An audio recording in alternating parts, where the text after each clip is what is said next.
The next type of reaction we are going to look at is decomposition reaction. You have done this also before. So decomposition, decompose to means to split up and to break into many parts. So here you've got one compound, and how do we know it's a compound? Because there's a bond over here, chemical bond between the two elements. So it's a compound, and one compound is splitting up and giving two different elements. Such a reaction is called as a decomposition reaction. Now, the examples given in your book about decomposition reaction, again 3 examples are there. So, the first one is burning of sugar. We must remember the formula for sugar is C6H12O6. We have done that also last year. And if you heat sugar, okay, you will get 2 products. Now, when you heat sugar, even at home, if you take with the guidance of your parents, you can burn a little sugar in a vessel. You will see that the residue left behind is black in color. The dark residue black in color is nothing but carbon. So I've written the formula for carbon, which is only C.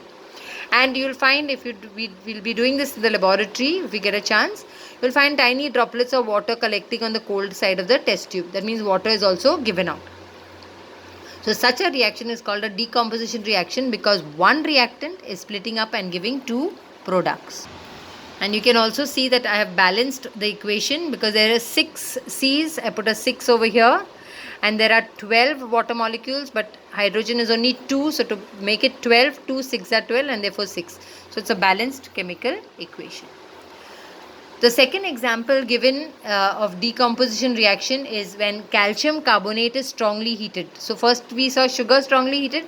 Now calcium carbonate we take in a test tube and strongly heating it. Remember, calcium carbonate is nothing but the chalk we used to write on the board, or your Shabad stone, okay, or limestone as it is called, or marble. So when you heat it, a colorless gas is evolved. You cannot see that, but a gas is evolved, and if that gas is poured into lime water, we can see clearly that the lime water has turned milky. That means one of its product is carbon dioxide gas. And the other residue what is left behind is nothing but calcium oxide or lime. Therefore, the formula for lime is, we have seen earlier, CaO.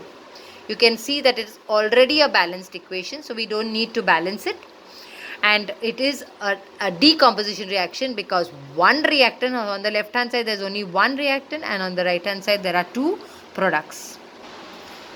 The third example of decomposition reaction that's given in your book is the decomposition of hydrogen peroxide. So first of all, you should know the formula for hydrogen peroxide is H2O2. H2O2, just like water, but one extra oxygen in it. So when hydrogen peroxide, okay, is left open, it automatically by itself it will decompose and give water, and oxygen gas gets liberated. So just to balance, you can practice balancing the reaction as well. Okay, without this 2 here, you will find that oxygen is 2 units on the left, 2 units on the right, and hydrogen is 2 units.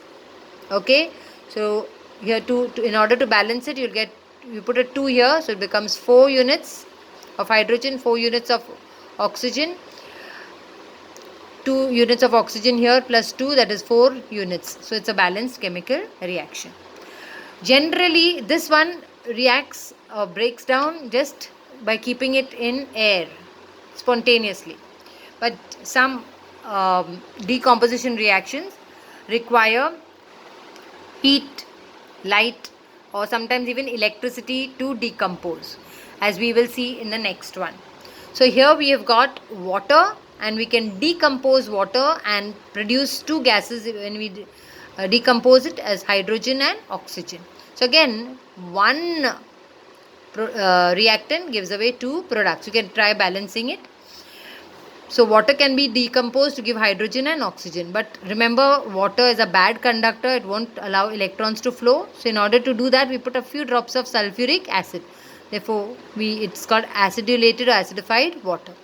And you put 2 electrodes, the anode and the cathode. When water splits as hydrogen and oxygen, the oxygen being negative radical, okay, will move to the positive terminal or to the anode, and the hydrogen moves to the cathode. We have seen this also last year. So it's a decomposition reaction.